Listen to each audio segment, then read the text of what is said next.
Welcome back to Lenz's Comic Corner Classics / Non-Classics. This is episode number 1832 and Doubleshot number. Actually, no, 1838 and Doubleshot 1732. I got two. I have one Marvel trade, one Image trade. First up in Marvel is a trade I haven't discussed the series in a while. Silver Surfer Volume 2 Worlds Apart. This collects Silver Surfer Volume 7, issues 6 through 10. Big gist of these issues is basically you have Dawn meeting Galactus for the first time.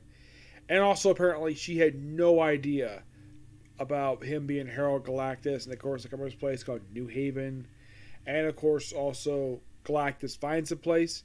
He does devour the place, but Silver Surfer does delay him long enough for residents to evacuate and build a new place someplace else. And the first issue is quite hilarious. Basically, like her being hungry, going to the bathroom, going number one, number two. It's just really fun, the opening first issue in here. And you have that story arc in here, and then basically you have her briefly leaving, and then, well, we're going to set for some more stuff later on. Yep. But not really much else to say here. It's good. Dan Slott does a good job here. I love Mike Aldred. Give this book a 9.5 out of 10. By the way, next Comic Corner will be another Dan Slott trade. Featuring which series, you might ask? You'll find out in my next Comic Corner. Alright, next up it is Spawn, the Dark Horror. Yeah, love this cover. It looks like this cover is a clear homage to Friday the 13th, Part 8, Jason Takes Manhattan. Yeah, it clearly is. This book collects issues 276 to 183. The whole story of this one is simply Spawn just continuing the stuff he's been doing since he came back. At this point in time when he came back, because this is Al Simmons as Spawn. I say that because it was a certain period of time where he wasn't around due to the fact he was dead.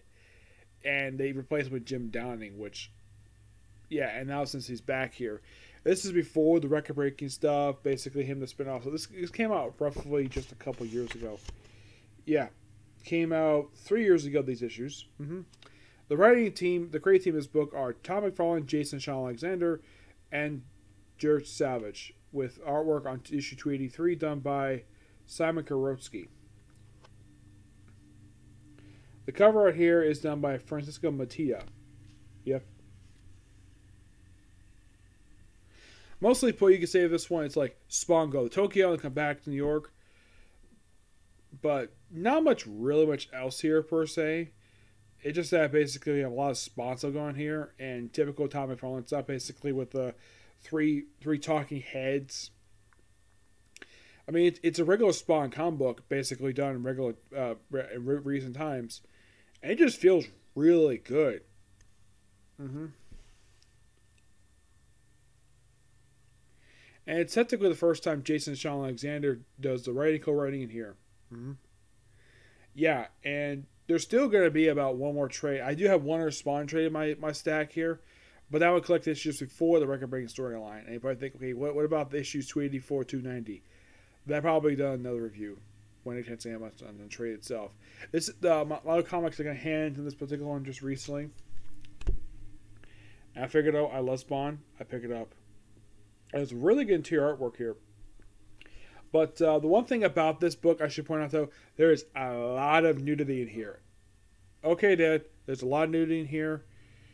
Only check this out if you're a fan of Spawn. Yep, I give this book a 9.5 out of 10.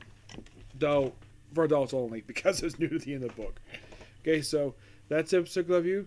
Stay tuned for next week. It's going to be Calgary Star Levels War. Okay, next video. Bye.